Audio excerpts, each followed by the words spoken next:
एवढ्या गर्दीवर मात करून मी निघाली माझ्या मित्राच्या हळदीसाठी. तर हळदीच्या इथे पोहोचली, मस्त त्याला हळद लावली. अरे रे, हे काय झालं, हा तोंड का धुतोय मी हळद लावल्यावर.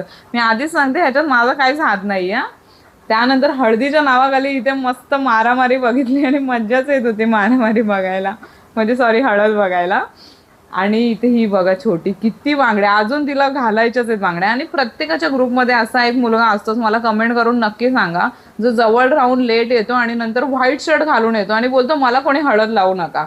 अरे यार, अरे इतकं सोफिस्टिकेटेड कोण हळद लावतं. यस, बरं झालं याने अशी हळद लावली फायनली. मला एवढं भारी वाटतंय. त्याला असं वाटलं असेल की पूर्ण चेहरा येल्लो आहे, मग डोळेच का असे आहेत, म्हणून त्याने डोळ्यातच हळद घातली आणि त्यामुळे याला चेहरा धुवायला लागला. आणि या काकींनी बघा बुरा ना मानो होली हे केलं काकांना. हा बघा इथे खुश आहे, बोल लग्न होणार आहे तर मस्त बिर्याणीवर ताव मारला. आणि माझी आई माझी वरात काढायच्या आधी मी ह्या वरातीतून निघते. Bye bye.